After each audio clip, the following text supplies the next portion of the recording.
የአቦል ዜና ቤተሰቦች ዛሬም ለእናንተ ይሆናሉ ያልናቸው መረጃዎች ይዘናል። በቅድሚያም ርዕሶቹን እናስደምጣቸዋለን። ከንቲባዋ ከ5000 በላይ ሱቆች መሰራታቸውን አስታወቁም። ፓስፖርት ለማግኘት 50,000 ብር መክፈል ተጀመረም። የፋይዳ መታወቂያ መንግስት ዜጎቹን የሚከታተልበት ድብቅ ካሜራ አይደለም ተባለ። በጎርፍ አደጋ ምክንያት የ30 ሰዎች ህይወት አለፈ። ህወሓት ከፌዴራል መንግስት ጋር ድርድር አለመጀመሩን አስታወቀም። ኢራን ጥቃቷን ለመቀጠል መዘጋጀቷንና ከአሜሪካ ጋር የሚደረግ ድርድር እንደማይኖር አስታወቀች። እንዲሁም አዲሱ የመካከለኛው ምስራቅ ቀውስ ለሩሲያ ይዞት ስለመጣው ወርቃማ ዕድል እንነግራችኋለን። አብራችሁን ቆዩም።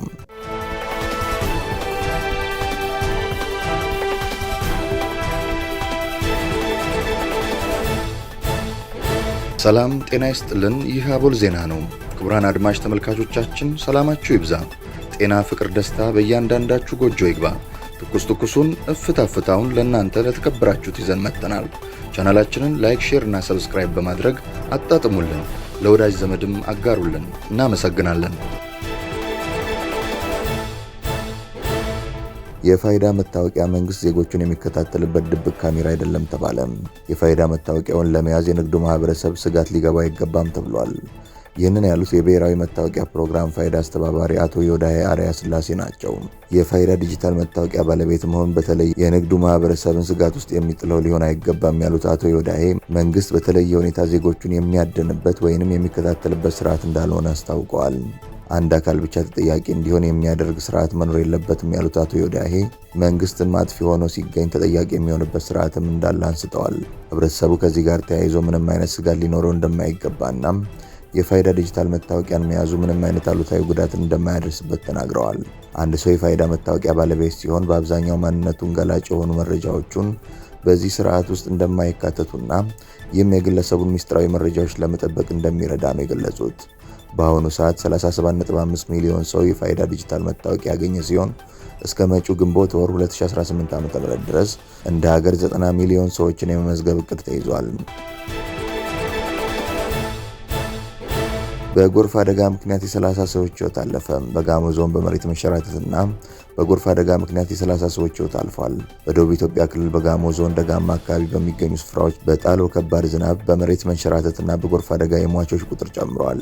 በዞኑ በሚገኙ 3 ወረዳዎች ማለትም በቦንኬ፣ በዳጮ ባባና ከምባ በሚገኙ ቀበሌዎች አደጋው ደርሷል። በዚህም ምክንያትም የ30 ሰዎች ህይወት ማለፉን የደቡብ ኢትዮጵያ ፖሊስ ኮሚሽን ህዝብ ግንኙነትና ገጽታ ግንባታ ዳይሬክተር ምክትል ኮማንደር አሸናፊ ኃይሌ ተናግረዋል። ከዚህ በተጨማሪም በአርባ ምንጭ ዙሪያ ወረዳ ቆላሼ ሌሜላ ኤልጎ ቀበሌ እንዲሁም ከምባ ዙሪያ ወረዳ ባልታ ቀበሌ አካባቢ ከፍተኛ የጎርፍ ስጋት የተፈጠረባቸው አካባቢዎች በመሆናቸው በዚህ አካባቢ የሚኖሩ የህብረተሰብ ክፍሎች ጥንቃቄ ሊያደርጉ ይገባል ተብሏል። የአደጋው ሁኔታ እየተባባሰ ነው ያሉት ኮማንደሩም የሟቾች ቁጥር ሊጨምር ይችላል ሲሉ መናገራቸው ተዘግቧል። ከንቲባዋ ከ5000 በላይ ሱቆች መሰራታቸውን አስታወቁም።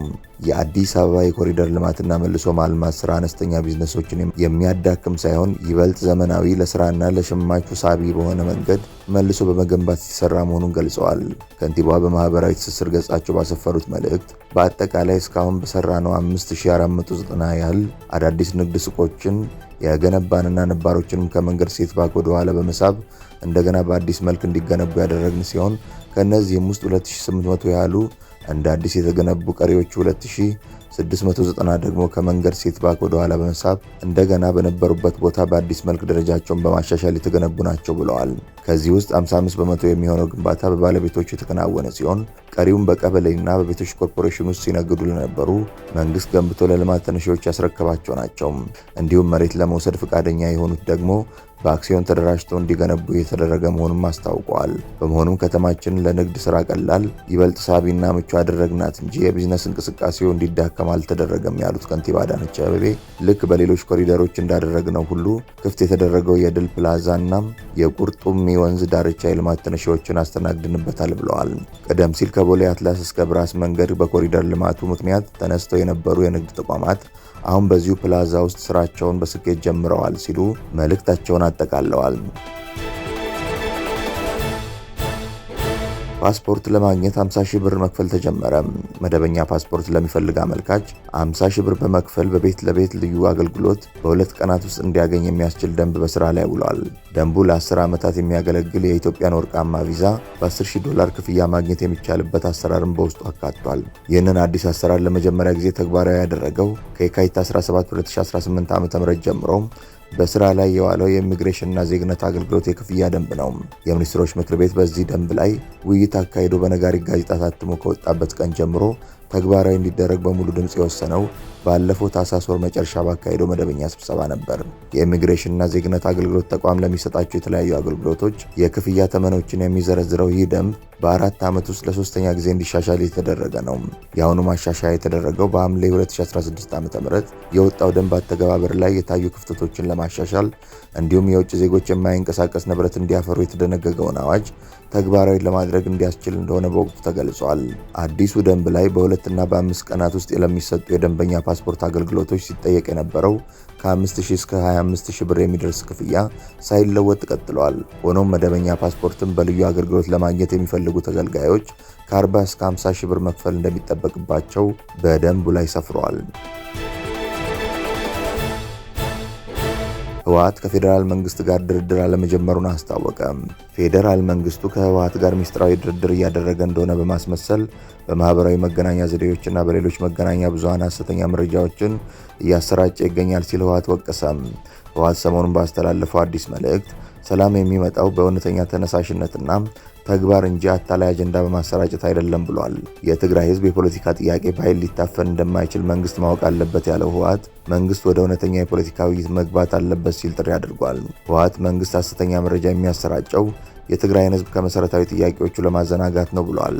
ህወሓት መንግስት መድኃኒቶች፣ ነዳጅና መሰረታዊ ሸቀጦች ወደ ትግራይ እንዳይገቡ በመከልከል ላይ ይገኛል በማለትም በድጋሚ ከሷል።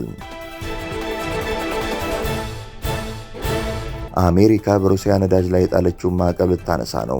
የአሜሪካው ፕሬዝዳንት ዶናልድ ትራምፕ የመካከለኛው ምስራቅ ቀውስን ተከትሎ የነዳጅ ዋጋን ለማረጋጋት አስተዳደራቸው በነዳጅ አምራች ሀገራት ላይ የተጣለውን አንዳንድ ማዕቀብ እንደሚያነሱ አስታውቀዋል። ፕሬዝዳንት ትራምፕ በማያሚ ፍሎሪዳ በሚገኘው የጎልፍ ክለባቸው ላይ በሰጡት ጋዜጣዊ መግለጫ እንደገለጹት በአንዳንድ ሀገሮች ላይ የተጣሉትን ማዕቀቦች የነዳጅ ዋጋ እስኪስተካከል ድረስ እናነሳለን ብለዋል። አሜሪካ በአሁኑ ወቅት በሩሲያ በኢራን እና በቬኔዙዌላ የነዳጅ ዘርፎች ላይ ማዕቀብ የጣለች ሲሆን ትራምፕ የትኞቹ ሀገሮች የማዕቀብ እፎይታ እንደሚደረግባቸው አልገለጹም። የሮይተርስ የዜና ወኪል በርካታ ስማቸው ያልተጠቀሰ ምንጮችን በመጥቀስ ሰኞ ዕለት እንደዘገበው ትራምፕ የነዳጅ ዋጋን ለመቀነስ ባቀዱት እቅድ መሰረት በሩሲያ ላይ የተጣሉትን ማዕቀቦች ለማቃለል እያሰቡ መሆኑን አስታውቋል። የአሜሪካ የግምጃ ቤት ሚኒስትር ስኮት ቤሴንት ባለፈው ሳምንት የነዳጅ ዋጋን ለማረጋጋት ለህንድ የሚሸጠው የሩሲያ ነዳጅ ላይ የተጣለውን ማዕቀብ ለ30 ቀናት እንደሚተው አስታውቀዋል። በጦርነት ሳቢያ ክፉኛ ንሮ የነበረው የዓለም ነዳጅ ዋጋ ፕሬዝዳንት ዶናልድ ትራምፕ በወሰዱት አዲስ አቋም ምክንያት ድንገተኛ ቅናሽ እያሳየ እንደሚገኝ ተመላክቷል። ይህም የመካከለኛው ምስራቅ ቀውስ በኋላ ከታየው የ50 በመቶ የዋጋ ጭማሪ አንጻር ትልቅ መረጋጋት የታየበት ነው ተብሏል። በዚህ አጀንዳ ላይ የሩሲያው መሪ ቭላዲሚር ፑቲን እና ዶናልድ ትራምፕ ረጅም ሰዓት የፈጀ የስልክ ውይይት ማድረጋቸውን ከሞስኮ የወጡ መረጃዎች አመላክተዋል።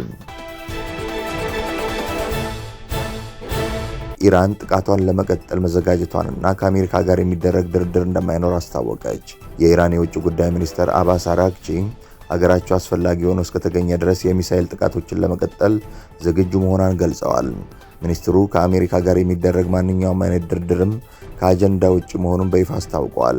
አባስ አራግቺ ለአሜሪካው ፒቢኤስ የዜና አውታር በሰጡት ቃለ ምልልስ ኢራን ጥቃቷን ለመቀጠል ያላትን ቁርጠኝነት ገልጸው ድርድርን በተመለከተ የቀረበውን አማራጭ ውድቅ አድርገዋል።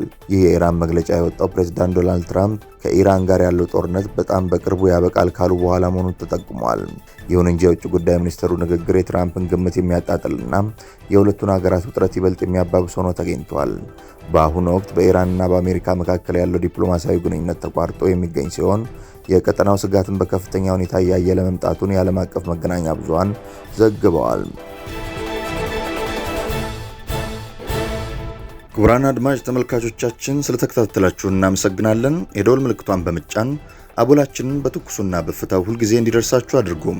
ለወዳጆቻችሁም በፍቅርና በቅንነት አጋሩ። ጡም ቡናችንን አቦል ግብዣችንን ይዘን ወደ በኋላ እንመለሳለን። በቸር ያቆየን።